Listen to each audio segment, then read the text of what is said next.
if I may, Slido will remain open during the video while you will be seeing the video. So feel free, for those who haven't yet arrived there, to put your word to do it. Donc, Slido va rester ouvert pendant la vidéo.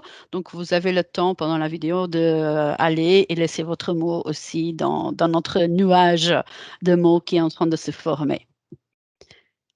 Tout à fait. Thank you very much, Carla. There is in the chat. One of our colleagues decided to copy paste to the chat. Why not?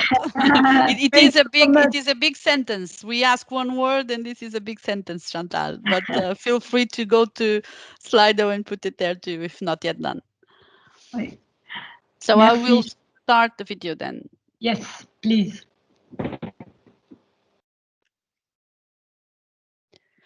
Just a second, please.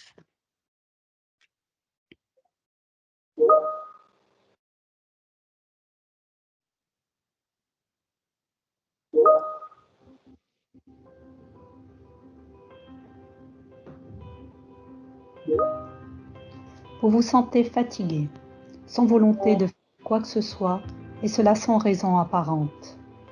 Vous avez l'impression de ne jamais dormir profondément, et vous n'arrivez pas à récupérer. Vous avez à l'esprit, pourquoi ce sentiment? Qu'est-ce qui a changé dans ma vie? Voilà des questions légitimes qu'on se pose aujourd'hui, car notre quotidien a été complètement bouleversé par cette crise sanitaire.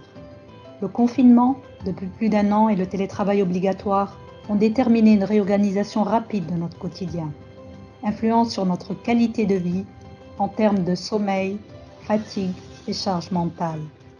Selon des chercheurs, ces conséquences auraient également pu impacter transitoirement certains processus cognitifs tels que la création de souvenirs.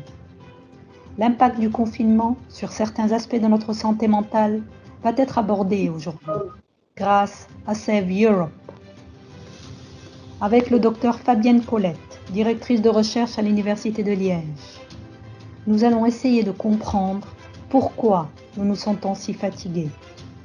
Et avec le docteur Christina Schmitz, responsable d'un groupe de recherche à l'Université de Liège, elle va nous expliquer les répercussions du confinement sur notre sommeil.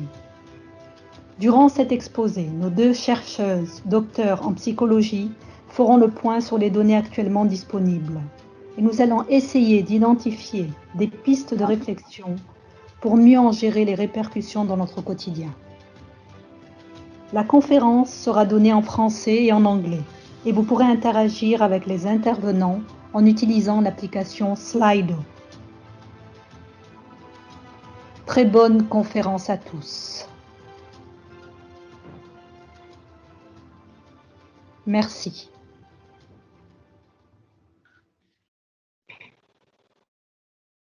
Thank you, Carla. Thank you so much for the video. But now I think it's the most important part of our conference, and I would like to start with our 2 speakers and give the floor to them. Dr. Colette, vous avez la parole.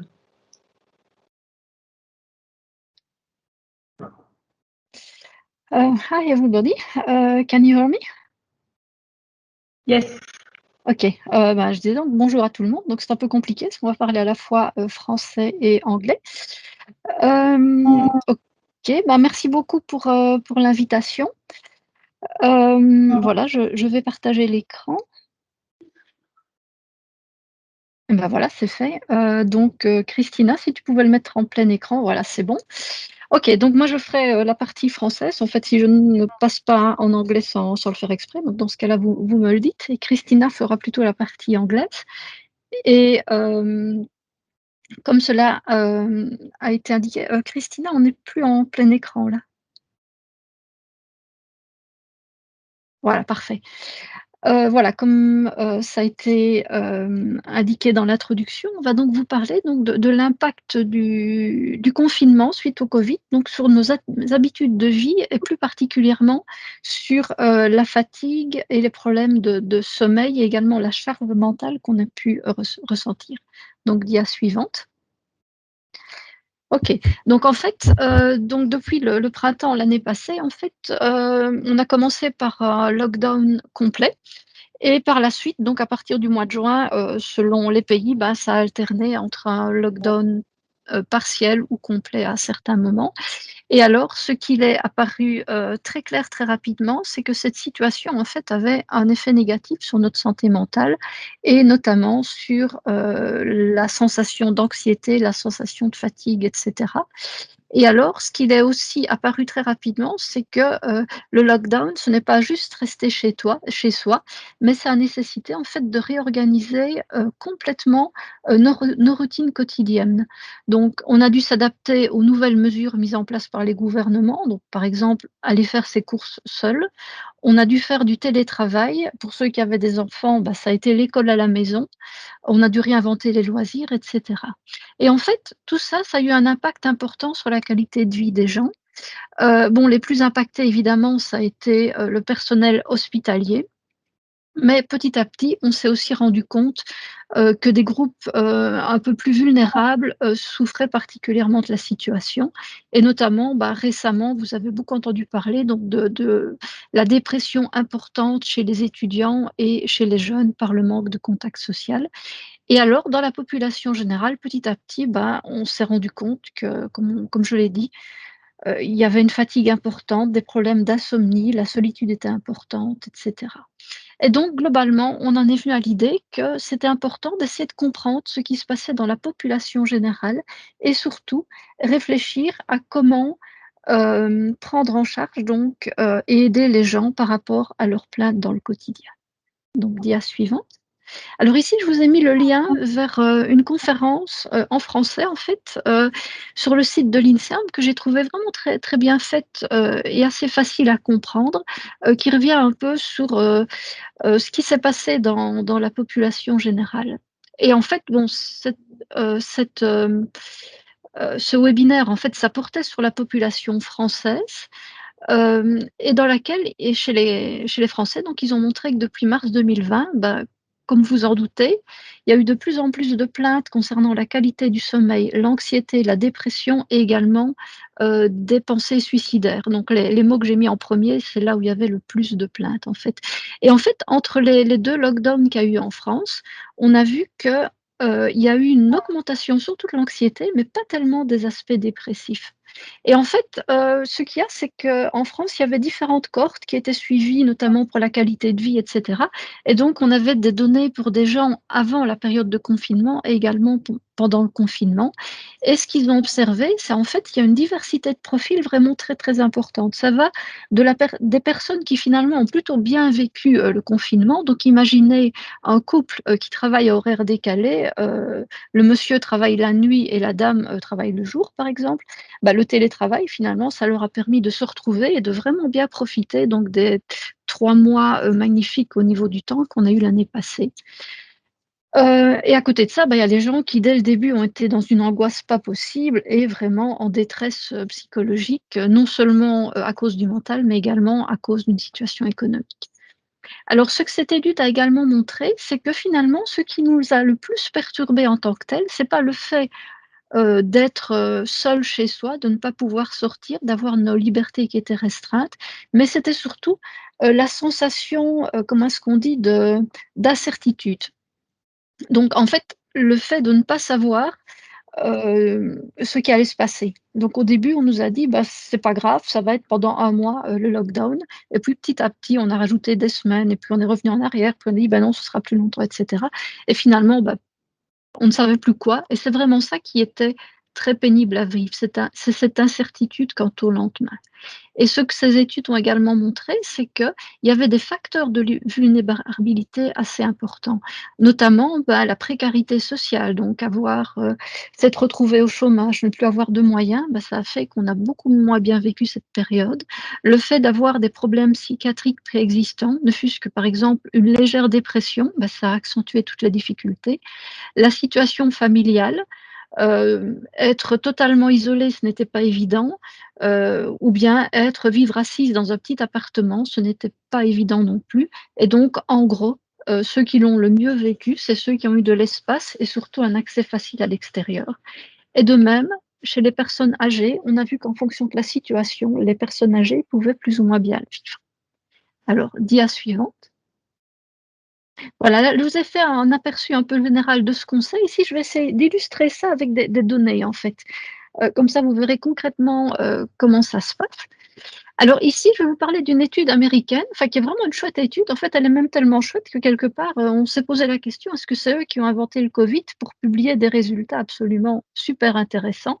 En fait, c'est une étude chez les étudiants sur les campus américains, où vous pouvez voir en bleu, en fait, c'est ce qui se passe l'année avant le Covid, donc en 2019, et en rouge, c'est l'année du Covid. Et en gros, ce qu'on voit, c'est que au moment du Covid, donc en fait, on voit que les gens ont eu beaucoup moins d'activité physique. Donc, ce sont les deux graphiques du haut. On voit que donc en 2020, donc la ligne rouge, on voit que le niveau d'augmentation d'activité physique a forcément diminué et on voit qu'il y a eu également des modifications en tant que durée du sommeil et le moment où on se lève. Donc globalement, les étudiants ont plus dormi et se sont levés plus tard. Alors la partie droite du graphique, ce qui est vraiment super intéressant, c'est qu'on voit qu'entre les 2 années et surtout le mois d'avril, alors qu'en février, ça n'a pas tellement bougé, on voit que les gens ont passé beaucoup plus de temps devant leurs écrans et qu'ils ont également eu beaucoup moins d'interactions sociales. Donc ça, c'est la petite barre rouge à l'extrême droite du graphique. Donc on voit que ça a eu des répercussions sur notre quotidien. Et donc, dia suivante. Et non seulement ça a eu des répercussions sur notre quotidien, mais ça a également joué donc, sur l'état de dépression qu'ont présenté les étudiants. Donc ici, sur le graphique de gauche, vous pouvez voir la ligne horizontale bleue. En fait, c'est l'endroit où on considère que des symptômes dépressifs commencent à être inquiétants et nécessiteraient une prise en charge. Et donc, vous voyez qu'en 2019, entre le début et la fin de l'année, il n'y a pas eu tellement de changements. Les étudiants étaient peut-être un peu plus déprimés, mais bon, ce n'était pas tant que ça. Par contre, on voit qu'en 2020, donc la partie droite du graphique, on voit qu'il y a quand même une proportion importante de personnes qui sont au-dessus de la ligne bleue, donc qui ont une dépression qui est cliniquement significative. Alors, le graphique de droite, en fait, montre que en fait, ce qui explique l'augmentation de cette dépression, le fait qu'il y ait plus de personnes qui aient des symptômes dépressifs, en fait, on voit que ça s'exprime le plus chez les personnes qui ont le plus diminué leur activité physique. Donc, c'est les 2 premières barres du graphique de droite. Vous voyez en bleu les gens qui finalement n'ont pas tellement changé leur activité physique et en rouge ceux qui ont pas mal changé leur activité physique. Et vous voyez la barre rouge est supérieure à la barre bleue, ce qui indique que chez ceux qui ont fortement réduit donc leur activité physique, il y a plus de dépression. Et par contre, pour les changements au niveau du sommeil ou la façon d'utiliser son temps, on voit que là, ça ne joue pas. Alors, dia suivante. Et les auteurs ont essayé d'aller un peu plus loin, essayer de comprendre pourquoi est-ce que ça changeait donc entre la période avant confinement et pendant confinement. Bon, ici, c'est un peu plus compliqué. Je vais essayer de vous résumer ça en quelques mots.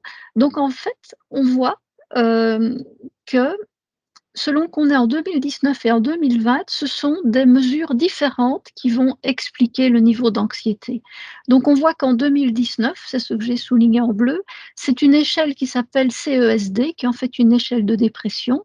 Et on voit qu'en 2019, en fait, c'est le score initial à cette échelle de dépression qui va expliquer si les personnes développent un état dépressif plus tard dans l'année. En 2020, on voit que cette échelle CESD, elle tombe en 3e ligne, je vais dire, et ce qui explique le plus le fait qu'on va développer une dépression donc en mai-juin durant le confinement, c'est le niveau d'anxiété, donc GAD, et aussi le niveau d'activité physique, qui s'est plus ou moins modifié avant et pendant le confinement.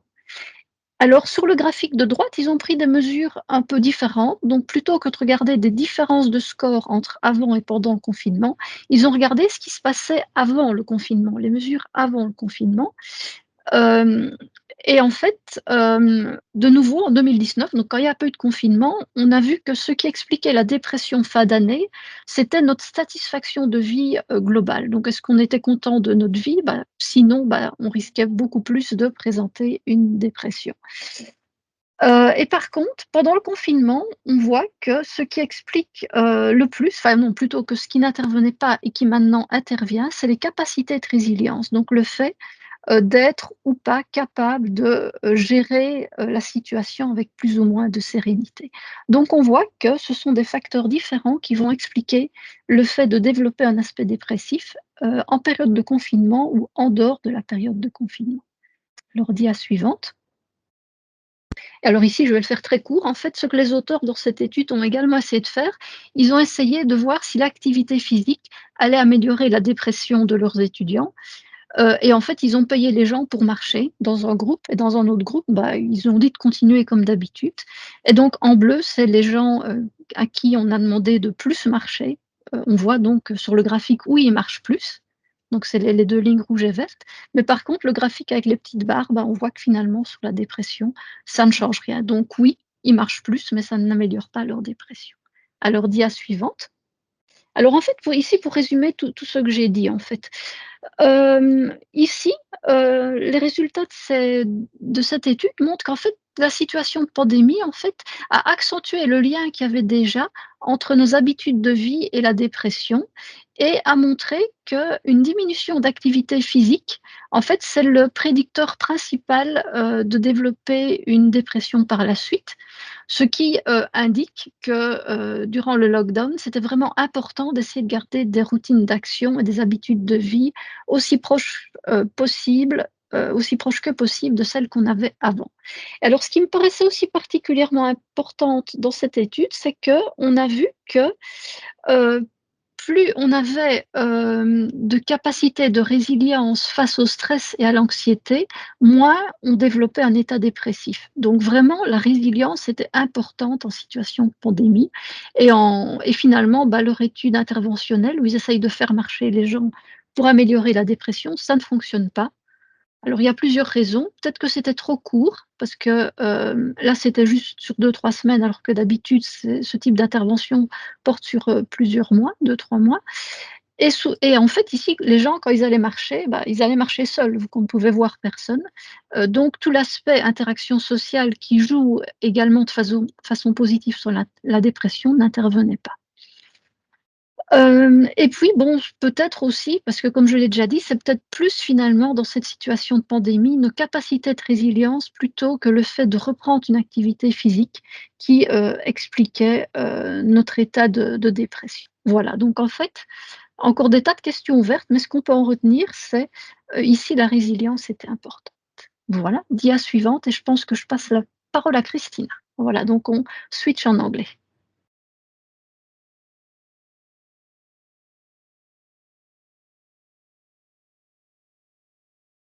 Je m'excuse pour cette petite interférence, j'ai dû sortir du plein écran pour activer ma caméra. Donc vous m'entendez bien là? Donc je peux continuer. Désolée. Donc voilà. So I will switch to English. Fabienne and myself, we did a study together, and I was more interested in the aspect of sleep. And one part of these results, which I will show you now, have been published together with colleagues from Italy, because we found it very interesting to have like a common pool and see what is different across countries, what is similar across countries. And so I will just show you a little bit of what we observed in the association between lockdown and sleep in these two cohorts. So it's a result about basically what we did is we asked people to score their sleep, or to tell us how their sleep was behaving before the lockdown. Dr. Christina, I'm sorry to interrupt you, but we are not seeing your slides. You just stop sharing in the meanwhile. Okay, thank you for mentioning it, because if not, it will be quite difficult to understand, I guess. I will do this right now. Let me see how I can also do it. Is it better? Do you see it? Now it's Oh. perfect. Thank you. Great. Yes. Issue solved. Thank you. So, but anyway, I didn't show so much so far.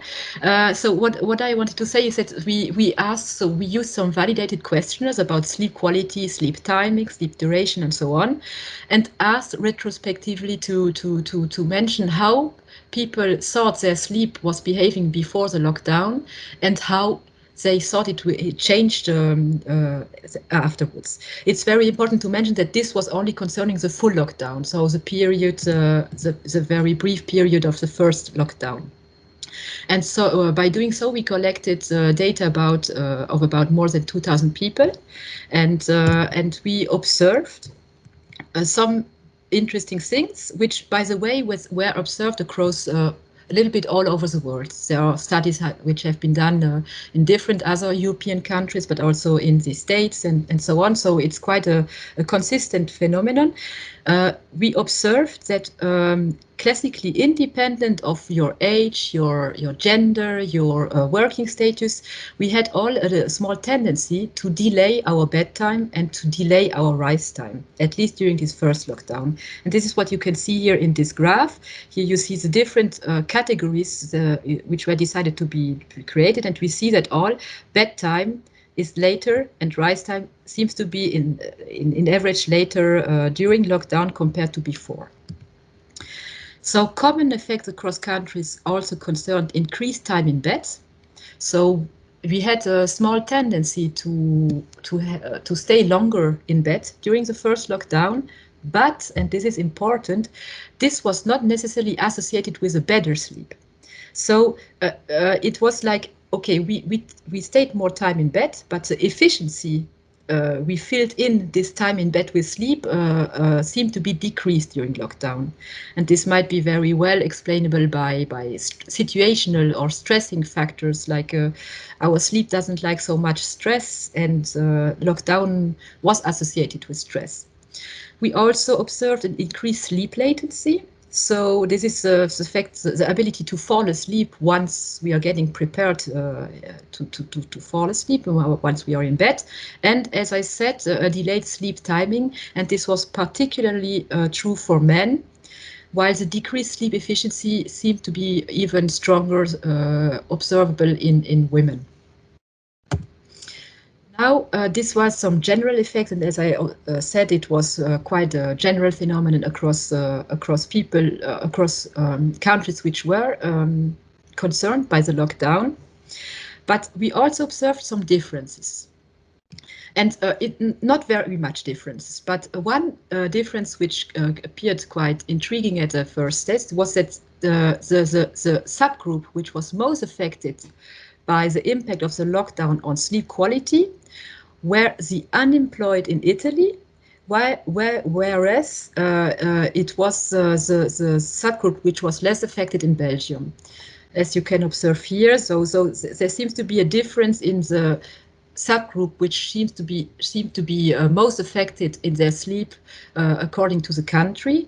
And of course there are different explanations which are possible, such as, for example, different welfare systems, but maybe as well the way we scored or we counted. For example, Italy did difference between stopping working and not working, while here in Belgium the group was confounded. So it has not to be overestimated, these differences. The commonalities are much more strong, but still it points to the fact that we should not consider all the impact by looking at the group together, but also looking at different subgroups and see how it is working.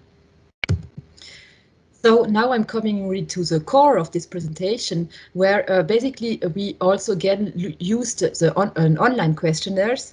And in this time, the main topic was to see how these factors, such as sleep, daily activities, the perception of the context of the lockdown per se, but also mental load, can affect our daily fatigue. Because this is a very important factor, and it's very important for our quality of life. So here in this perspective, we didn't less look at the impact of the lockdown or the variables per se, but how these variables, such as sleep, the quality, home office, screen time, and so on, are predictive for our general physical and mental state of fatigue.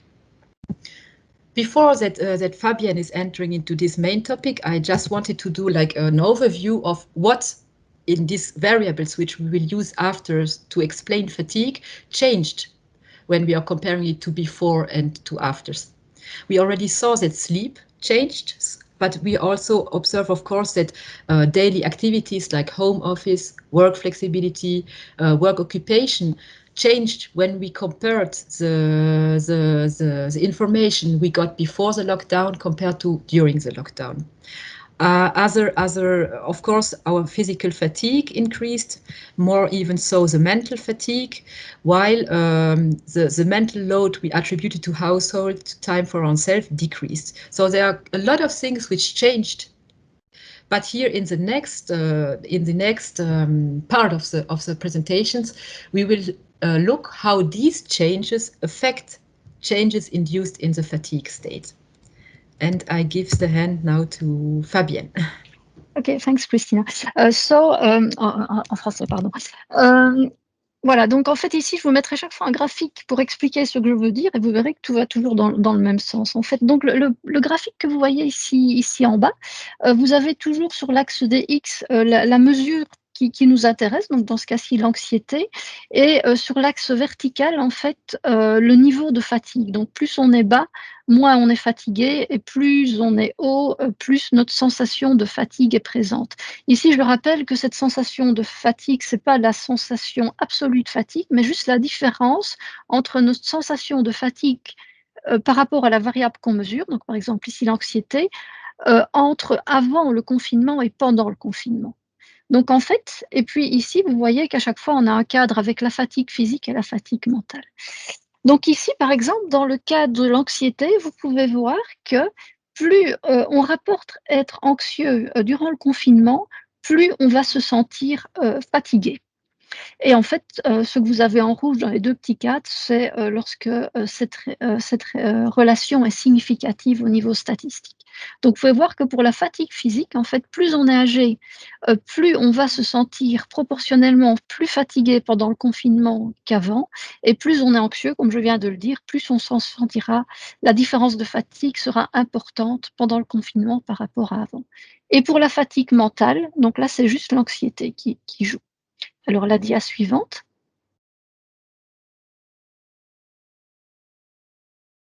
Christina, tu es... Oui, voilà. J'essaie de... Ah ben voilà. Voilà, parfait. Alors, la deuxième question qu'on s'est posée, c'est est-ce que nos préoccupations par rapport au Covid, est-ce qu'on était vraiment anxieux, stressé par la situation, est-ce que ça jouait sur notre sensation de fatigue? Et vous pouvez voir que la relation va dans le même sens. Donc, plus on était... concernés, tracassés par la situation de Covid, plus on se sentait fatigué, que ce soit mentalement ou physiquement. Et dia suivante. Alors, en ce qui concerne le travail, même chose. On voit que pour différentes variables, donc par exemple l'effort que nécessite notre travail, plus il nécessitait d'efforts, plus on s'est senti fatigué durant le confinement pour la fatigue physique. Et pour la fatigue mentale, c'est un peu plus général parce que à la fois l'importance, la quantité de travail à domicile qu'on a dû faire, l'effort qu'on a dû mettre dans notre travail et la quantité d'occupation que ça nous prenait, ces trois variables étaient toutes associées à plus de fatigue. Alors, dia suivante. Et alors voilà, ça c'est une dia que j'aime bien en fait. Ici, vous voyez que la courbe, elle va dans l'autre sens. Donc ici, on parle en fait de nos activités au quotidien. Et en gros, ce que ça montre, c'est pour la fatigue physique. Plus on a fait de sport, moins on s'est senti fatigué durant le confinement, et plus on considérait que nos occupations durant la journée, que ce soit le travail, les occupations avec les enfants, le loisir qu'on pouvait avoir, etc., plus on considérait que nos occupations de façon générale, on les considérait comme de qualité pour nous-mêmes, elles étaient positives pour nous, moins on était fatigué. Et on voit que ça marche aussi bien pour la fatigue physique que pour la fatigue mentale. Donc c'est pour ça que je dis que j'aime bien cette dia, je trouve qu'elle est plutôt positive. Alors la suivante. Alors ici, c'est ce qu'on parle, ici on parle en fait de la charge mentale. Donc autrement dit, dans quelle mesure ce qu'on a dû faire durant la journée, c'était lourd à porter pour nous mentalement. Donc, et ici, ce qu'on peut voir, c'est la question qu'on a posée, c'est est-ce que pour ces activités-là, les activités que je vais citer, est-ce que on se sent facilement disponible ou pas? Et en fait, on peut voir que pour la fatigue physique, si on se sentait peu disponible pour nos interactions avec les autres, pour notre travail ou également les activités pour nous-mêmes, dans ce cas-là, on était plus fatigué. Ou dans l'autre sens, plus on se sentait disponible dans nos interactions avec les autres, moins on se sentait fatigué. Et ça marche aussi pour la fatigue mentale. Donc voilà, donc ici c'est un peu positif, du style plus on se sent à l'écoute de ce qu'on doit faire et des autres, moins on sera fatigué. Et donc on passe au sommeil. Ah, voilà. Le micro est toujours activé, vous m'entendez? Oui. Ok, super. Alors, pour les variables de sommeil, I have to switch to English, I'm sorry. So for the sleep variables, looking how the change in sleep affects the change induced in the fatigue, the lockdown-induced fatigue changes, we had a look at different variables this time. So we looked not only at sleep duration, sleep quality, but also at sleep latency, the use of medication to fall asleep, and also sleep timing, like jet lag and chronotype variables. And basically, it's quite, what we observed is quite intuitive, naming that, for example, sleep efficiency, more the lockdown induced a change in your sleep efficiency. So more the lockdown reduces sleep efficiency, more you feel physically fatigued. So, and this was also the case not only for the sleep efficiency, but also for daytime dysfunction, which you're associating to a bad sleep. So this is something of quite intuitive, but still important to observe, because what you see as well, it not necessarily affected all sleep variables in the same way. For example, physical fatigue was not linked to sleep medication per se. While, for example, if you looked what is predictive for the change in mental fatigue, you see that sleep medication was significantly associated. So what does it mean? And this is also what is observed here, is that more you're feeling that you're fatigued before, during the lockdown compared to before, more you have tendency to be disturbed in your sleep. And here as well, for the mental fatigue component, you see as well that sleep medication seems to play a role, which needs to be, of course, to be confirmed in the bigger sample, but it's giving good indications to see how to manage it. And then another aspect we wanted to investigate in our study is to see whether there is some interaction with more situational factors. Like, for example, is the link between fatigue, being it physical or mental, and the link between this fatigue and, for example, working load affected by a more general context, like here, for example, the age of your children. And what you can observe is that the lines, so the link between this physical fatigue and workload, they are not all parallel.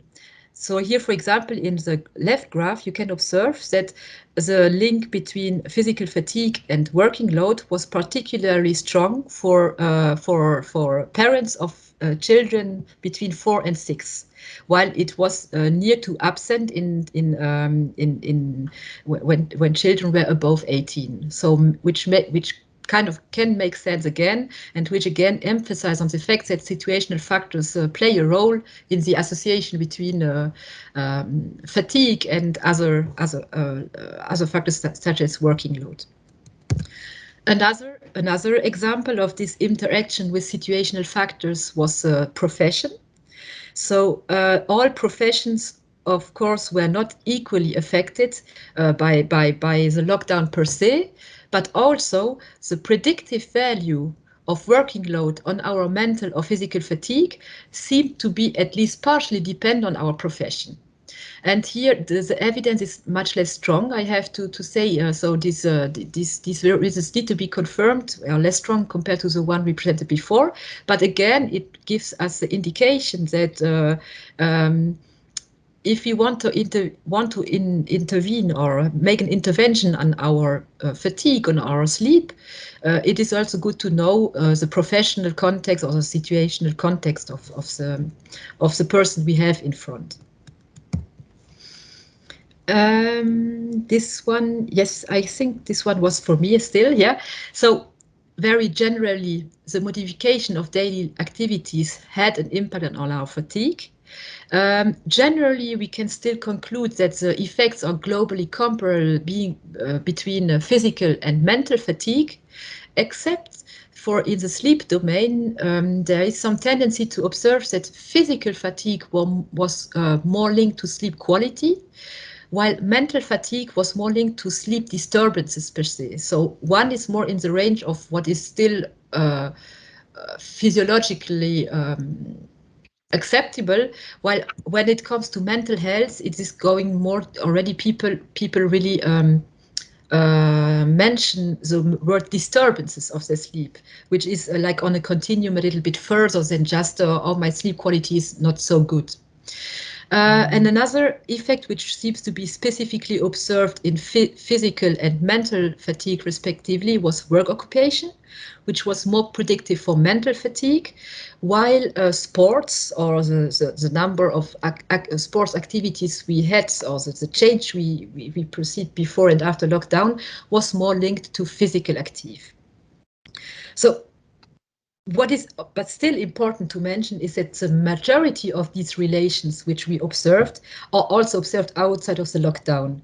So if we look, for example, of what the people, what the participants of this survey said, how they felt before the lockdown, or the number of activities they had before the lockdown, we still see that this is a good predictor of fatigue. So meaning that it's not like a complete different relationship induced by the COVID lockdown, but it's still relevant and even more. Except the only one where it was not observed, generally speaking, independent of the COVID context, was the effort to perform the work, which was not a significant predictor of your fatigue levels, as well as sleep medication. Ok, bien, je vois que le temps passe, donc je vais aller assez vite pour qu'on puisse parler de la prise en charge. Voilà, ici c'était juste une dia pour mettre en lien le fait que même notre mémoire a été modifiée par le lockdown. Donc on a demandé aux gens de rappeler des souvenirs qu'ils avaient eus durant le lockdown et d'évaluer la qualité de ces souvenirs, donc les détails, etc. Et en gros, ce qu'on a vu, c'est que en fait, la richesse de nos souvenirs en mémoire, en fait, était associée à la fois à notre bien-être, donc si on se sentait bien, on avait une meilleure mémoire, et également à des changements dans nos activités. S'il y avait eu peu de changements dans nos activités, on avait aussi une meilleure mémoire. Vas-y, Christine. Et voilà, et ici aussi pour le faire très court, c'était pour montrer l'aspect très complexe de tout ce qu'on vous a dit jusqu'à présent. Ici, vous pouvez voir sur la dia, dans le petit graphe, qu'il y a la notion de résilience, de fatigue, de rumination, donc qui est en lien avec la dépression, et puis les symptômes dépressifs. Et en fait, ce que ce graphe montre, c'est que en fait, à la fois, les capacités de résilience vont nous aider à tenir le coup tant qu'on n'est pas trop fatigué. Donc tout ça pour dire que vraiment la situation est très complexe, que en fait on ne peut pas vraiment dire que ce qui s'est passé dans le lockdown soit différent d'avant le lockdown, comme Christina a déjà dit, mais ça a exacerbé des difficultés. Et on en parlera après si vous voulez. En fait, il y a eu beaucoup moins de changements chez les personnes âgées, retraitées. On a l'impression qu'en fait, il y a eu moins de changements dans leur vie et que quelque part, elles ont mieux vécu le lockdown grâce à ça. Alors, dia suivante. Ok, donc là, on va un peu vous parler de comment limiter l'impact sur les qualités de vie. Et je pense qu'on pourra entrer plus en détail là-dessus dans la discussion. Voilà, c'est Christina qui commence. Voilà, donc une manière d'impacter, c'est one way to act on your fatigue or during daily life is to act on sleep hygiene. And so how to act on fatigue through sleep, it's again the classical recommendation which are given as well in clinical interventions basically. It's first somno education. So it's based on the principle that if we understand how sleep and wakefulness are regulated, I will be more powerful in putting into action the recommendations which follow in the next slide. So what is classically done is that we explain, I won't explain it in detail today because we are short we have only 40 minutes, but if we, what is classically done is we explain the basic mechanisms behind sleep regulation, that you have a sleep-wake dependent mechanisms and the biological clock. And these two are interacting both to schedule our sleep to be awake basically during the day and to sleep during the night. And then there are some tips where we can act on both this sleep pressure build up over the day, but also on our biological clock, which might help to find a better sleep. So, for example, it is not exhaustive because there's also other recommendation directly acting on fatigue, which might be even more important in the context of this presentation. But for example, keeping a regular sleep-wake cycle, a routine, might help because our biological clock, which is giving us the signs to go to sleep and to wake up, is working with time givers. And the most important time giver is light, or the day light-dark cycle. So going into preparing oneself to go into bed at regular time points is good for your biological clock and might help you to find a better sleep. Beware of falling asleep in the early evening hours, because in this case your sleep pressure is already built up before even you start the night, and this might not be so efficient for your nighttime sleep, because it will be difficult to keep it over 8 hours, for example. Valorize outside activities, makes full of natural light, because our clock is synchronized by light, and having light, especially in the morning hours, can help us can help our sleep as well. This is all confirmed in studies, in previous studies, not necessarily linked to the lockdown. Protect, of course, your sleep environment. Sports, yes, of course, very welcome, but it's a good time of the day. Foresee moments of relaxation, like, for example, people which are having problems with insomnia.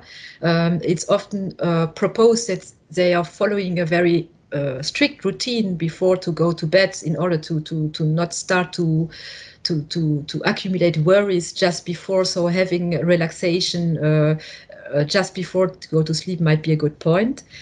You can act as well on sleep behavior per se, like the bed is there to sleep and not to ruminate. So having really this intention to act on this as a worry list. I don't know whether you heard about, but this we can speak maybe speak about it in our discussion after. It can be a helpful tool as well.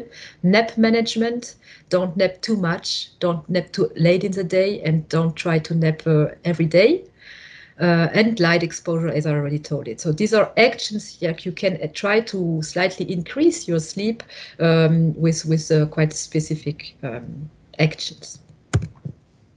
I think, as the time is very short, I think I will leave this slide for the discussion, because it might be an interesting starting point. And I give the floor to Fabienne for the next slide. Okay, so I will do also a brief overview and leaving a question for the discussion. Sorry, in French. Ok, bon, pour la gestion de la fatigue, en fait, ce que je vais vous dire ici, ça ne change absolument pas des recommandations qu'on pourra vous faire pour la fatigue en dehors de la période de pandémie. Simplement, certaines sont plus particulièrement pertinentes ici.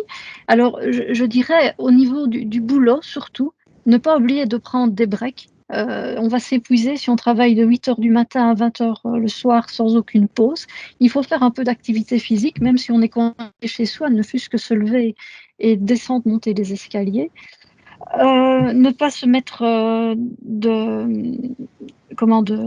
d'attentes irréalistes.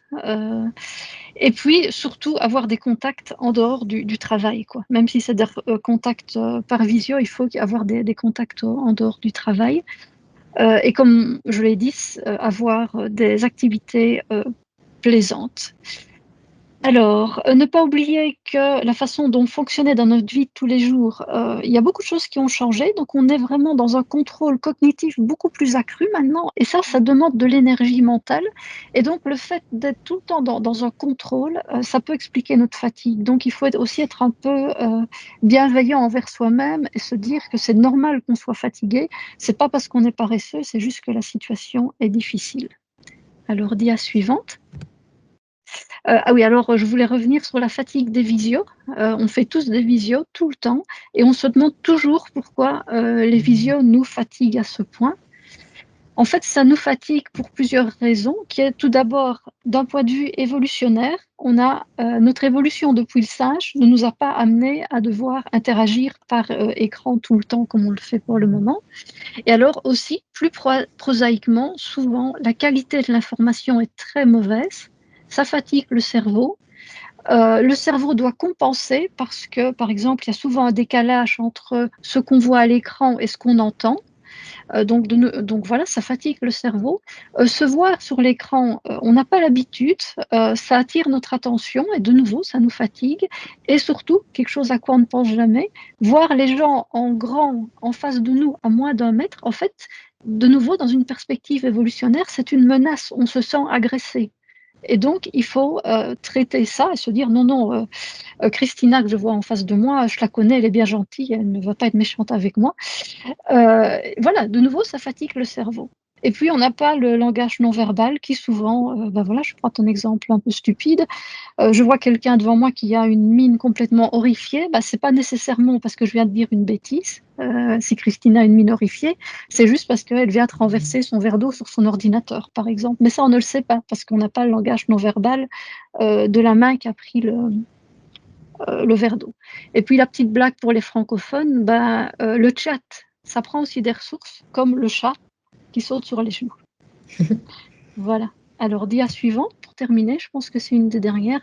Et voilà, donc des petits trucs que vous pourrez lire pour augmenter la qualité des visios et donc diminuer notre fatigue. En gros, si je dois résumer en 3 mots, c'est améliorer la qualité de l'information transmise, par exemple. Ok, donc je vais passer à la dia suivante pour revenir là-dessus. Et alors, voilà, simplement, ne pas oublier, on a tous des plaintes cognitives, on se sent tous fatigués et moins efficaces. Comme je l'ai déjà dit, c'est parce que nos routines d'action ont été mises à mal. On travaille dans une nouvelle situation, on est tout le temps dans le contrôle. Et donc ça, c'est fatigant et on est moins efficace en faisant ça. C'est la même chose pour tout le monde. Et puis, souvent, on se plaint de problèmes de mémoire.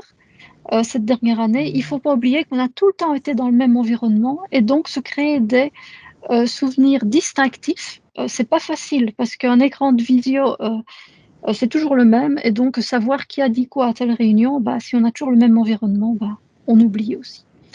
Et voilà. Et il est possible de faire des choses. Donc je pense que le plus important, c'est accepter la situation. On l'a dit, la résilience, c'est important. Il faut pouvoir gérer son stress et il faut comprendre la situation de pandémie et ce que ça a changé dans notre vie.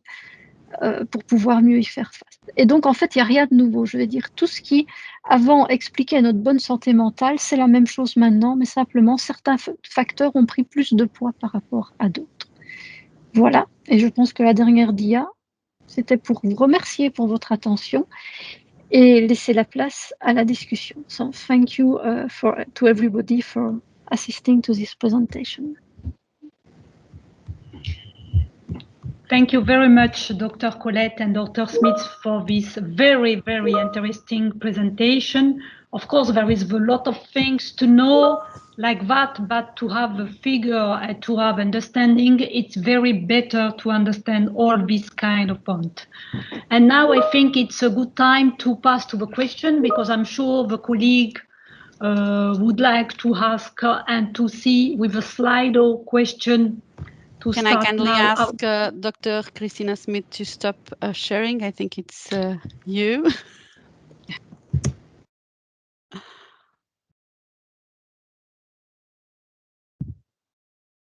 I take the advantage to tell the colleagues that you can still go to Slido, and you should go to Slido to enter your questions and vote for those who are already there. We have already a couple of questions there.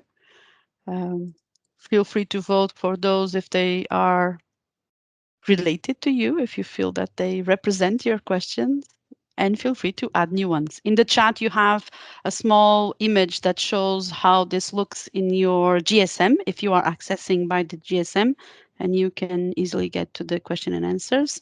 And now I will let Rachida explain all this in French. Yeah.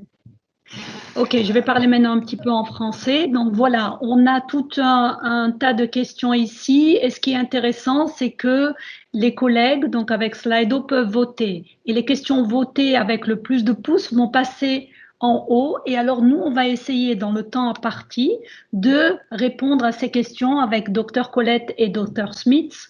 Et donc voilà, donc on va essayer de répondre au maximum de questions qu'on peut pendant le temps imparti. Si les questions ne sont pas adressées, pour les autres, ne vous inquiétez pas, on aura les réponses sur notre site web puisque nous restons en contact avec nos deux speakers qui vont permettre donc de répondre à ces questions-là. Donc je regarde un petit peu et là, donc si je regarde la question qui a été le plus votée sur votre écran, vous le voyez aussi, c'est la question ici avec 11 likes. How to break the cycle of bad sleep, fatigue, lack of fatigue, of physical activities. Donc, je ne sais pas si qui veut prendre la parole. Fabienne, Christina? Je dirais Christina, vu que c'est sleep en premier, et je complète. Oui. Je veux bien essayer. Is it better in English or in French? Up to you. As the question is in English, I can do it in English and then we will see. So I would say, so now we have three terms here. We have sleep, we have fatigue, and lack of physical activity. So breaking the cycle is acting on at least one of the three. And I think it is very for up to now, we cannot say that starting with physical activity is more efficient in breaking this bad cycle or starting with sleep. So I would recommend that depending on the person I have in front of me, maybe the most concrete and efficient way is to increase physical activity and thereby act on your sleep. But if you see that it's more easy for you you think I can act on my sleep hygiene, I would start with this. So and acting on fatigue might be even less indirect. So there is of course no indication which exactly looked at this triangle, but I think it was already shown that acting on physical activity, if it is long-term enough, can help you to get a more consolidated sleep, for example. So this would be one option. But I think Fabienne will complete this with some explanation. Okay, and I will say, as Christina said, it's not we cannot act directly on fatigue, but I will say what seems particularly interesting is to have a diary, in fact, of the moment when you feel particularly tired, on which circumstances and so on. And so probably you can try to find solution by yourself.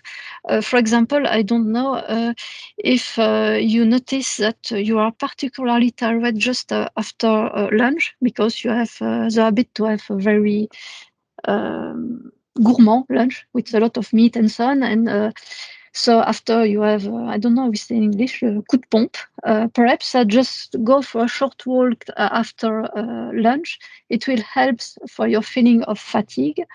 Or if you notice that you are fatigued, very fatigued when you are alone, for example, and it's more related to depression, perhaps, you can act and say, well, I will call a friend and so on. So it's another option. Try to identify the reason why you are so have a very high feeling of fatigue at some point and act accordingly. Merci Christina, merci Fabienne. Donc si j'ai bien compris, si je le redis un petit peu avec mes mots en français, cela dépend de la personne et d'agir beaucoup plus suivant faciliter mes activités. C'est-à-dire que si j'ai plus tendance à faire de l'activité physique et c'est une habitude chez moi, je vais peut-être jouer là-dessus. Si maintenant c'est plus au niveau donc du sommeil, donc je vais essayer de mettre la routine pour pouvoir me sentir un peu moins fatiguée. Donc tout ça est vraiment, ça dépend d'une personne à l'autre et de s'écouter et de voir ce qui va le mieux pour moi. Tout à fait. Parfait. Donc voilà, nous avons couvert cette question, à moins que il y a... Et je peux peut-être ajouter, trouver des activités qui nous plaisent, ça joue sur la sensation de fatigue. Oui. Donc on se sentira moins fatigué si on fait quelque chose qui nous plaît. Tout à fait. Le plaisir est une composante très importante. Très bien. Merci beaucoup. On va passer à la deuxième question qui est en haut de la liste. Comment limiter l'impact négatif du télétravail sur notre santé mentale et physique? Question très importante pour nous tous actuellement. Ok. On va bientôt terminer le télétravail, non? C'est pas ça la bonne réponse. Donc il n'y aura plus de soucis. Non, sérieusement. En fait, oui, j'ai mis ça en partie dans les DIA. Je pense que le plus gros souci, c'est qu'on n'a jamais été préparé à la situation de télétravail. On a dû se jeter dedans comme ça du vendredi soir au lundi matin. Et donc, on n'a pas réussi tout de suite à bien faire une séparation, notamment entre ce qui est travail et non-travail, parce que tout se passe dans la même pièce, en gros, enfin en tout cas dans la même maison.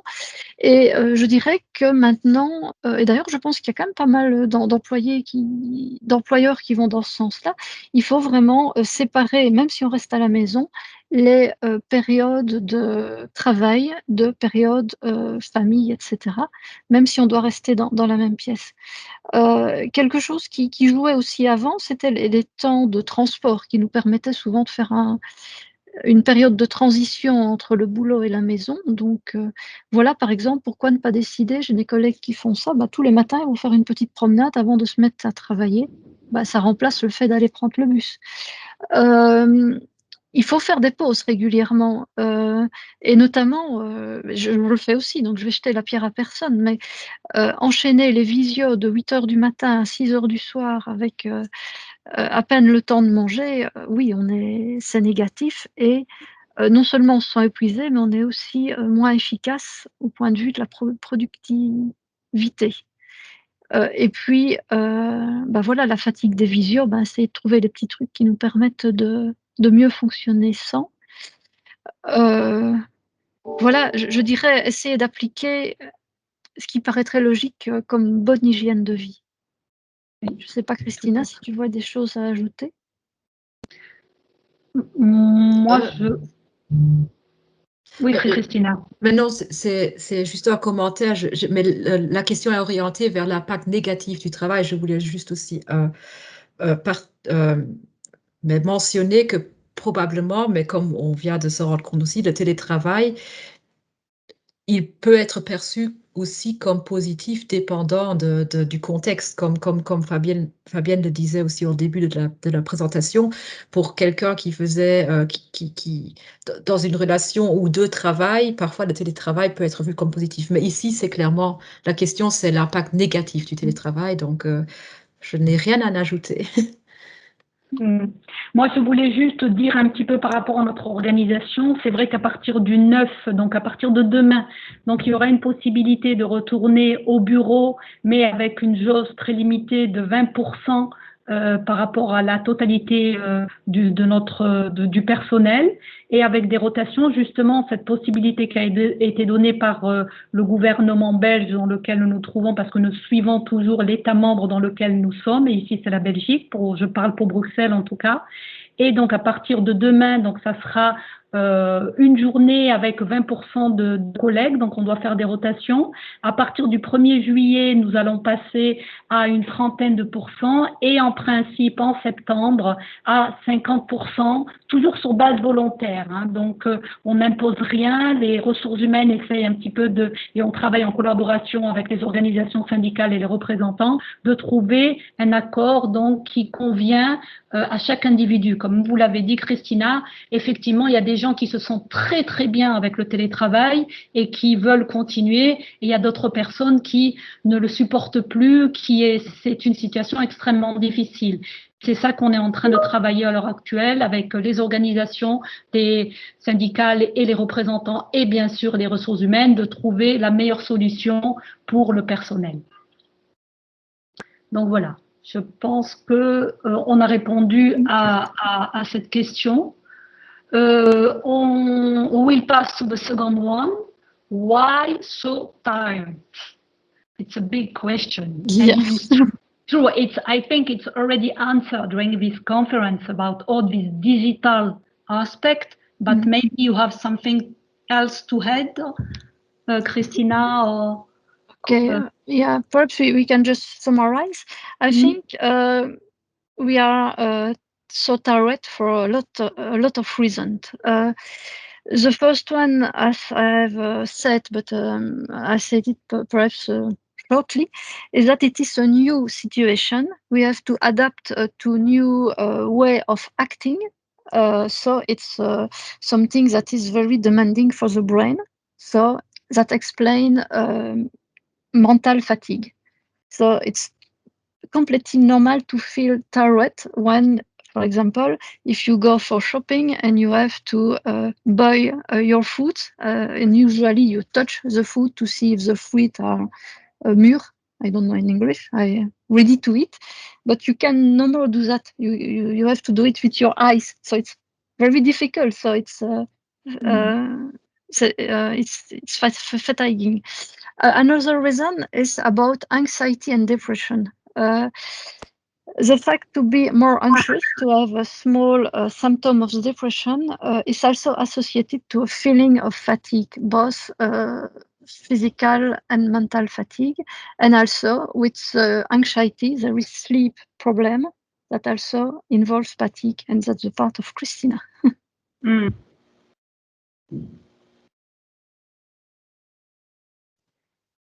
Okay, so I'm sorry, I didn't get your last sentence. Can you please repeat? No, I was just saying that with depression, anxiety, there is sleep problems, and so it's also involve fatigue. I don't know if you want to say something more.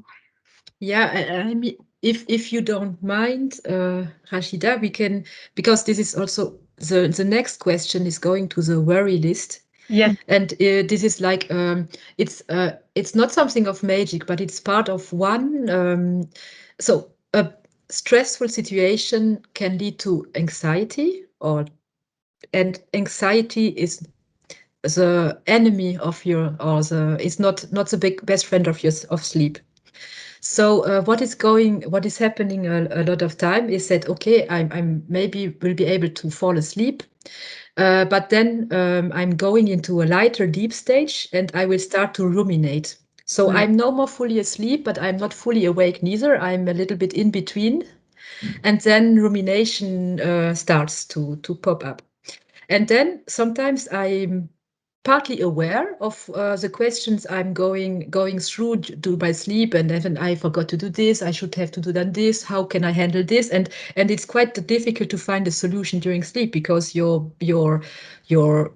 brain control is the control of your brain is not stopping you in this loop. So what sometimes helps is to, when I realize that I'm doing this kind of rumination or this looping during sleep, I try to, I have a small post-it or a block note in my beside of my bed, and then I write down. So it's just not writing down the whole story, but just writing down the word. So imagine I forgot to inscribe my daughter to this course, and during my part sleep, it is a big catastrophe. So instead of starting ruminating on this or on other issues, I write down daughter inscription, and then my brain thinks like, okay, it's noted down. I no more need to ruminate on it because tomorrow I will have it here on paper. So these are things. This is the worry list, which is recommended by sleep therapists, and it sounds very it's not magical, but it can help people quite good. Yeah. So this was the worry list and the transition between anxiety or stressful situation and sleep. Yeah. Thank you, Christina. And I have also in mind to have an agenda also for the week like that, for the work, to write what we have to do. It's not be exhaustive, but it's at least to put some important element in your agenda, and is not in your mind to always think and think and think, I have to do this, I have to do this. No, it's to have agenda, to put it, and this help you. At least it's what I did, and he helped me a lot. Yeah, exactly. It's already this energy of organization. It's written down, it's done for once. And sometimes it helps you as well that the objectives you're fixing yourself are maybe too low, too high. Exactly. A lot of time, I guess, too high. It depends, of course. And then it's giving you also some kind of structure in this. And our brain likes structure because it costs less energy. Exactly. Yeah. And less anxiety. Exactly. Je vais passer maintenant avec la question suivante. Le fait de vivre seul, solitude aussi augmente la fatigue. Je suis expatriée, sans famille, sans amis. Ok. Bon, je vais prendre cette question-là. Ben, en fait, le vivre seul, c'est pas ça qui va augmenter la fatigue. En fait, à la limite, vivre dans une maison avec 10 enfants, ce serait plus générateur de fatigue. Je dirais que c'est tous les aspects à côté de la solitude qui vont augmenter cette sensation de fatigue. Donc, si on est seul, on aura plus tendance à ruminer parce qu'on aura moins de personnes avec qui parler. Peut-être à être anxieux, etc. Bah, souffrir de la solitude, si tous nos amis sont à 1000 km et que le décalage horaire fait qu'on ne sait pas leur parler facilement, ça n'aide pas, etc. Donc, je dirais que oui, c'est la situation qui entraîne probablement... je vais utiliser le terme de dépression, j'aime pas, parce qu'il y a toute une gradation dans la dépression, on va dire des affects dépressifs, donc on va se sentir un peu déprimé, même si cliniquement on ne l'est pas, donc il n'y a pas vraiment de souci, mais on ne se sent pas bien. Alors oui, c'est ça qui va augmenter notre sensation de fatigue, et alors je pense que là, il n'y a pas de remède miracle, il faut trouver une solution, et ici, pour prendre comme exemple ce qu'on a fait au labo, où on a quand même pas mal de doctorants, postdocs, chercheurs étrangers, et notamment un certain nombre qui sont arrivés en janvier, parce que les contrats commencent en janvier.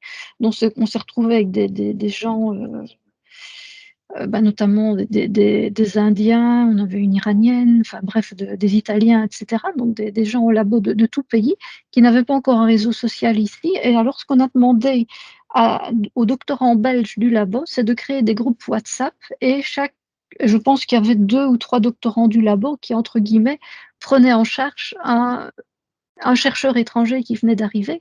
En fait, le prendre en charge, c'était tout bêtement envoyer des petits mots au moins une fois par semaine pour un peu papoter ou pour savoir où trouver un médecin en cas de souci. Et je pense que ça a beaucoup rassuré nos chercheurs étrangers, et en fait, je pense qu'il y a de vraies amitiés qui se sont créées sur cette base-là pendant les mois de confinement. Donc, tout ce que je peux dire, c'est à la personne qui vit cette situation là maintenant, les collègues doivent faire attention. Oui. Et justement, ne pas la laisser seule. Donc, parce que c'est quand même plus sympa d'aller parler à ses collègues que d'aller voir un psy parce qu'on devient vraiment déprimé, quoi. Oui, tout à fait.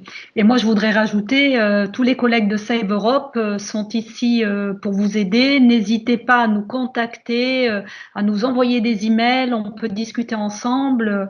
Et justement, c'est pas pour rien qu'on a fait cette conférence. Et vraiment, donc, il faut absolument pas hésiter de prendre contact avec nous, hein, parce qu'on est toute une équipe derrière moi. Il n'y a pas que moi. C'est une grande équipe, tous volontaires, tous motivés et tous prêts à aider et à discuter, si simplement pour discuter ou prendre un café virtuel pour l'instant et peut-être un café aussi physiquement à partir de septembre. Donc nous sommes là, il ne faut absolument pas hésiter. Donc voilà.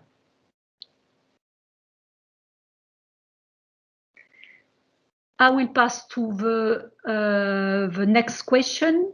How useful are devices like Apple Watch to measure sleep quality? I think I will take in charge this. Yeah, so the Apple Watch. So I would say they are not validated against sleep per se. So this is not something, but there are some, but I think they are quite powerful in measuring rest activity. So it's not that it's difficult to say that an Apple Watch can see whether you are in deep sleep, whether you are in paradoxical sleep, because sleep is not a homogeneous state. And even to some instances, it might do the difference between light sleep and deeper sleep. It won't never replace sleep polysomnography, which is much more informative. But what it is interesting in these Apple Watches and all these devices, tracker, activity tracker, and so on, is that first, it gives you an indication about your sleep timing or your rest timing.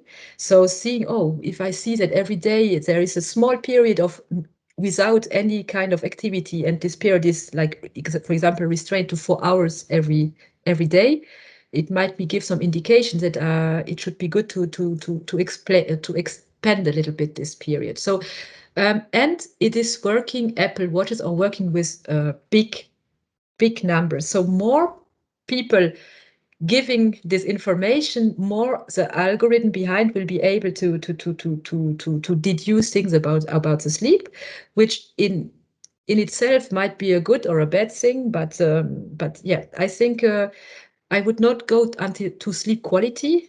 Most of the time, you know better than the watch how you slept, but it gives you an indication about at least the number of hours of rest you are giving to yourself and when you are sleeping, or you are changing a lot your sleep. So yeah, this is my opinion at least.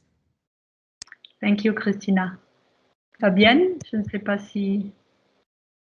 Okay, the next one. Okay. Sorry. No. Can you define physical fatigue and mental fatigue clearly? I find this difficult to recognize, distinguish. It's true. Okay, so I totally agree with the person who asked the question. In fact, this is a large debate in the literature in which sense are physical and mental fatigue totally separate or have something in common. To do it brief, because I could work 2 hours on it, I will say that physical fatigue is the fatigue of the muscles. And we can measure it, for example, with physiological device that measures the reactivity of the muscles. And for example, if you have to dig a very large hole for several hours, your muscles will not respond very easily after that. And mental fatigue is the fatigue of the brain, in the sense that when you do a very difficult mental task, cognitive task, your brain has to consume energy. The neuron consume, glucose and so on. And so, in fact, your brain becomes also tired, and we can measure that with a scanner, for example, magnetic resonance imaging scanner, and we can see that the brain activity will change in areas that are very active a few moments, for example, the last two years. So sometimes it's difficult to know if we are really physically or mentally tired, because we had a very hard working day in which we worked a lot, but in the same time we are very tense because there was difficult discussion and so on. So it's a very general feeling of fatigue. And in the clinical practice, we have scales that try to assess either physical, either mental fatigue. But in the real life, in fact, as I say, if you have a very hard working day with a lot of mental activities, when you go home, the only thing you want to do is, for example, to go for jogging or biking or something like that, something physical. And if during the day you have a very intense physical activity, in the evening you will be more happy, I don't know, to learn a foreign language, something like that. So I think if I have to summarize, physical fatigue in the muscles and mental fatigue in the brain.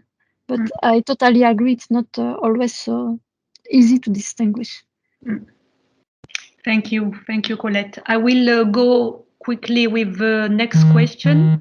L'état de fatigue ressenti lors de la période de confinement sera-t-il encore présent lorsque nous serons sortis de cette crise? On peut espérer que non. Non, je dirais, il n'y a pas de raison que ça continue. À la limite, la seule chose qui pourrait encore un peu nous fatiguer dans les prochaines semaines, c'est qu'on va de nouveau devoir rechanger nos habitudes de vie. Donc ici, quelque part, le télétravail, on s'y est fait, ça devient relativement confortable. Ne pas être dans les embouteillages 2 heures par jour, c'est aussi très confortable, etc. Et une fois qu'on remettra ces routines d'action-là en place, ça risque un peu de nous fatiguer. D'ailleurs, j'entendais ce matin à la radio que les personnes qui souffrent de phobie sociale à minima commencent à trouver la période très difficile parce qu'elles sont de plus en plus confrontées à beaucoup de personnes différentes, alors que quand elles étaient seules chez elles, finalement, tout allait bien, quoi. Donc, je me dirais non, ça va aller mieux. Enfin, il faut y croire, quoi. Oui, tout à fait. Et alors, je vais passer encore, même si on est un petit peu en retard, mais c'est pas grave, je vais passer à la prochaine question. Concrètement, que pouvons-nous modifier dans notre quotidien pour réduire cette fatigue? Fabienne, s'il vous plaît. Bon, je commence ou tu y vas, Christina? Ok, je vais revenir ensuite in English. One question or two, I don't know. I will say what I've already said in my presentation. The most useful, important thing to do is to have activities that make sense to ourselves. Des activités qui nous rendent joyeux, etc. And I think that such activities is the best protection against fatigue, at least mental fatigue. And also a physical one. I'm sure you prefer to go walking 3 hours in the mountains during holidays, and you will feel less tired than if you have to walk 3 hours in Brussels because there is a strike on the public transportation. So it's the same rationale. So la chose la plus importante est d'avoir des activités qui font du sens. Et puis, là, on va retomber sur Christina, qui est mieux gérer notre sommeil, je suppose. Oui, mieux gérer notre sommeil, ne pas surcharger, not overbook ourselves. It's not efficient. If it would be more efficient, I would agree that it might be a good option, but it's being realistic will also allow us to handle, I think, our fatigue. And then acting on sleep might be one way to act on fatigue. We would be more better, mieux armés to handle the fatigue, at least. So acting on sleep, as I told, I mean, I went maybe very quickly through, but there are some basic recommendations: regular sleep wake times, going to bed only when you're asleep. Don't fixate on sleep. Sometimes it's not a big deal if you are not able to have 8 hours every day. It will be, you will gonna do it the day after, because this is also something which sleep doesn't like. It doesn't like to be imposed. So if you fix on the fact that if you don't get 8 hours of sleep, you won't be able to, you will be very fatigued the day after, it will be difficult. So just be not too strict with your sleep neither for this. Yeah. Light, I think one environmental factor which is important is like the natural light. Having light in the morning hours is something which gives you more opportunities to fall asleep not too late in the night, while being in front of your computer screen, which is full in the type of light which is signaling to your clock to your body to stay awake, it might be less efficient. So all these kind of small recommendations which were highlighted in the presentation. So it's not one recommendation which is the magical one, but everybody should, within this multitude of recommendations, try to find the one he finds most suitable. Thank you, Christina. Now the time is running, and I just would like to take one more question. Do not worry for the other question. We will try to have an answer after that in the coming week in our website. And I would like to take the question about, even if it's too but for the family, for the person with the children. Maman seule à temps plein avec 3 enfants d'âges différents, pas le temps ni l'envie de faire le moindre sport, stress constant, généré par la procédure juridique en cours depuis 3 ans, sommeil haché toutes les nuits. Faut-il prendre des cachets pour dormir mieux et essayer de récupérer un peu?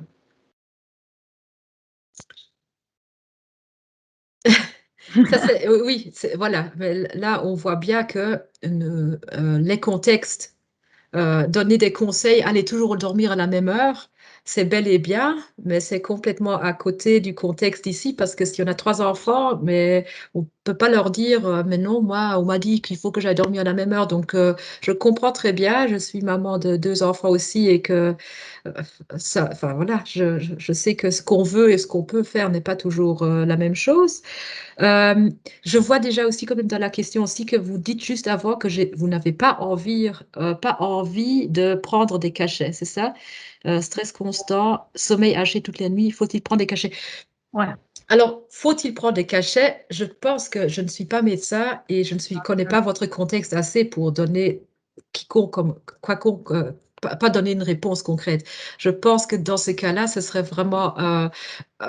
il y a des moments où ça peut être recommandé, justement pour sortir du cercle vicieux qui est décrit ici, que parfois avoir un début, ça peut être recommandé, mais c'est clairement pas mon rôle ici de juger sur ça. Il vaudrait mieux que vous consultez votre médecin qui vous donnera peut-être une recommandation plus appropriée à ce niveau-là.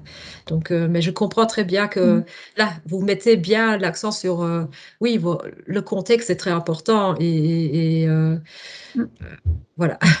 Oui, tout à fait. Tout à fait. Donc, Rachida, si je peux me permettre, je voyais une autre question et je me dis qu'il y a peut-être plusieurs personnes qui l'ont posée. Voilà, la question: j'ai été malade et je me sens toujours épuisée. Vais-je retrouver toutes mes capacités physiques et mentales? Je pense que c'est quelque chose qui inquiète beaucoup de monde. Des études que j'ai lues à l'heure actuelle sur le Covid et notamment le Covid long, en tout cas au niveau cérébral, parce qu'au niveau poumon, etc., je ne vais rien dire, je ne suis pas médecin. Au niveau cérébral, il y a en effet des phénomènes inflammatoires qui se passent, mais qui n'ont pas l'air, qui semblent pouvoir être réversibles. Bon, ça doit encore être confirmé, etc. Mais en tout cas, en ce qui concerne nos capacités mentales, de ce que je lis actuellement, c'est une sale période à passer, mais faut rester un peu optimiste, quoi. Et d'ailleurs, enfin, c'est pas pour faire de la pub pour nous, mais juste pour vous dire qu'on se tracasse de ce problème-là. On est en train de lancer une étude chez des personnes qui ont eu le Covid et qui ont ce type de plainte pour voir le type de prise en charge qui peut aider. Donc, voilà. Mais je voulais avoir un petit message positif quand même en disant, à l'heure actuelle, le message, c'est pas vous resterez comme ça toute votre vie. Il y a quand même de l'espoir. Merci. Merci beaucoup, Fabienne. Merci. If I may, sorry, Rashida, we just have a question. I think it's also a very important question for everybody who is attending our conference. It's what about the persons who already have a chronic disease? I assume it is expected that those symptoms would be more aggravated. So this is a question for, I would say, fatigue, sleep. Both of the doctors can come to us on this. Of course, of course. Yeah, okay. Yeah, again, I will say we are not doctors, so we cannot have really precise responses. All depends of the context, but in fact, yeah, if there is previous risk factor, yeah, probably that the consequences will be more important. But again, probably there is some possibilities of rehabilitation, at least at the cognitive level. But again, the same as Christina already said, please go to your general practitioner for advice. Yeah. Of course. This is the first rule to do, of course. Thank you so much, Fabienne. Well, now we'll go to the last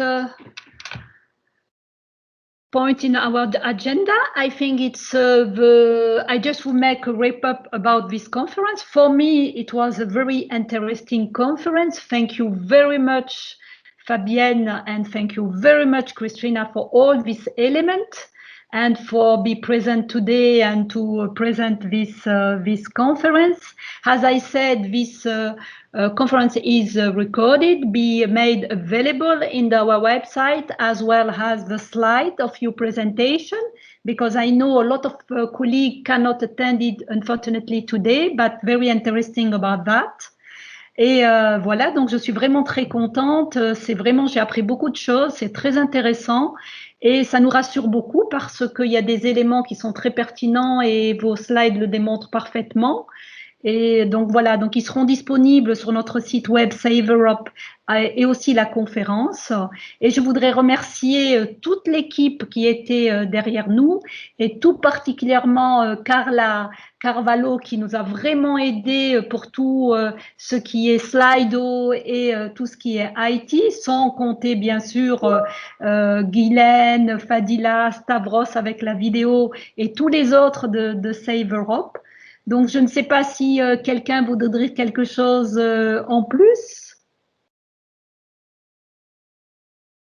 Moi aussi, je veux remercier tout le monde, les conférenciers et toute l'équipe de Save Europe qui a rendu cette conférence possible et inviter les gens de se joindre à nous lors de nos prochaines conférences. On ne s'arrête pas là, on va organiser d'autres conférences aussi. Merci beaucoup. Merci Guylaine. Je voudrais juste passer à la dernière, donc la question.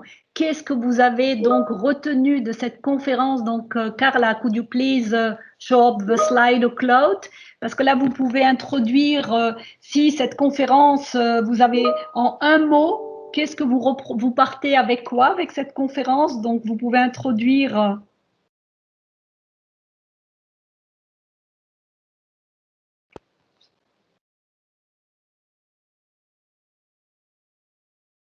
Voilà, in one word, what are you taking away from this info session?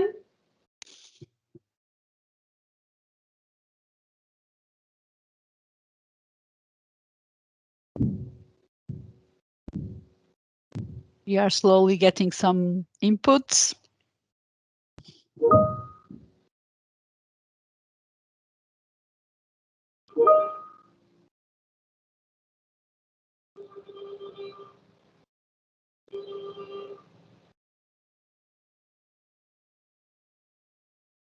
I especially share the one that a colleague wrote, which says, "Not alone in this case."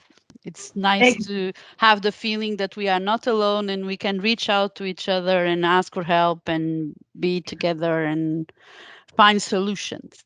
Exactly, exactly. Very good. Très, très bien. Another nice one is be kind to yourself. I think this is a very good resume of what Dr. Fabienne and Dr. Christina said. So do not stress if suddenly things are not going the right direction, but search for help and everything will be good, and be kind to you. Get up off your chair. Don't do your lunch in front of the PC, things like that. Exactly. Ayez des interactions avec vos collègues le plus possible. Moins d'emails et plus d'appels téléphoniques pour les avoir en face de vous et discuter un petit peu. Et beaucoup de breaks et de coupures par rapport au travail. Et faites des choses que vous aimez, qui vous plaisent. And if I'm going to pick something that Dr. Fabienne said in the beginning, and even if as an example, and I know she was just giving an example, and don't be afraid to put your glass of water on top of your PC. IT teams, they are there to help us, okay? So don't worry about that. Tout à fait. Tout à fait. Okay,